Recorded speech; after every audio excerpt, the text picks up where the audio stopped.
یہ الفاظ اس وقت جو حالات گزر رہے ہیں وہ حالات اہل سنت و جماعت واسطے بہت زیادہ مشکل ہے. تسی احباب اس درد نو بہت ہی بے چینی نال محسوس کر رہے ہو سو کہ اس موجودہ صورتحال ساڑا سرمایہ افتخار بہت زیادہ لٹ رہی ہے اور یہ ملک خدا داد پاکستان جیسی تسی اور اسی جلوہ گر رہے ہیں ساری جو ملت اسلامیہ کلمے دی بنیاد تے جلوہ گر رہے سب نالو زیادی تعداد اللہ کریم نے اہل سنہ و جماعت دی رکھی ہے اور ہمیشہ اس ملک دا دستور اس وقت تک کثرت مشتمل ہے اور جنہ ملکیں جمہوریت دا نظام ہے اس ملک چی ہمیشہ دستور ہے کہ جس طرف زیادہ پبلک دے ووٹ ہوئے وہ جماعت کامیاب ہوندی ہے. تسی اس کو صحیح انداز نال واقف ہو عمر رسیدہ بزرگ جلوہ گر لو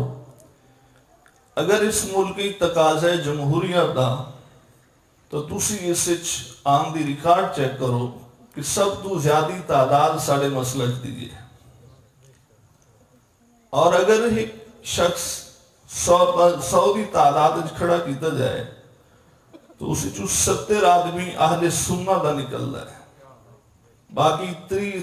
آدمی دیگر مذاہبی جو برآمد ہو سکتے تو جو عدنال بھی زیادہ ہے اس نو اللہ کریم نے جو وجود عطا کیتا ہے اس وجود نال صرف ظلم روا نہیں بلکہ جو ماندہ مقصد ہے اس مقصد دے مطابق تو انہوں اظہار رائے دا حق ادا ہونا چاہیے ہے. تو اس صورتحال ہے اسی کوئی ظالم نہیں اور نہ ہی ایسی کوئی ایسے شکی لوگ ہیں کہ اگر کسی نال ظلم و ستم ہو رہی ہوئی بس ساری زبان خاموش رہے اسی ایسا بھی برداشت نہیں کر دے. جو مرحوم چند دن پہلے کراچی اچ قتل ہوئے ایسے قتل دے بھی ایسی حقدار نہیں روادار نہیں کہ ایسا خون ہوئے کہ جس ملک پاکستان دی فضا دوبارہ گرد آلود ہوئے یہ بھی کسی صورت سے برداشت نہیں. اور یہ ایسا سانیہ جو ہے اس کے اندر بہت سارے راز ہیں جنہیں رازوں تو پردہ اٹھایا جانا ضروری ہے کہ اس موسم میں سب تو زیادہ سیدنا صدیق اکبر رضی اللہ تعالیٰ عنہ آپ دی تحفظ واسطے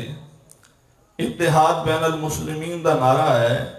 اور ہر جگہ تے لوگوں نے اظہار خیال فرمایا ہے. تو اس نعرے دے اسی دائی ہیں اگر اس نعرے دی بقا واسطے ملت اگر ساڑے خون دا تقاضا کرے تو ساڑا خون ہر لحظہ اس کے قربان ہے. اور میرے الفاظ اس وقت سے بہت سارے میں چہرے تو واقف ہوں جو دور دراز سفر کر کے ہے میں اپنے وقت دے اندر بھی عرض کرنا چاہنا کہ اس وقت جس فیضان لوگوں نے آج سوشل میڈیا تے اچھالے ہے اس میں بہت سارے ایسے ذہن ہیں ایسے سارے لوگ جو گتھم گتھا ایک جماعت بالکل جمی ہوئی ہے ایک پلیٹ فارم تے اس کے اندر اتنی تفریق ہے کہ انہاں لوگوں نے دوبارہ اس پلیٹ فارم تے جمع کرنا بہت بڑا مشکل ہو گیا ہے.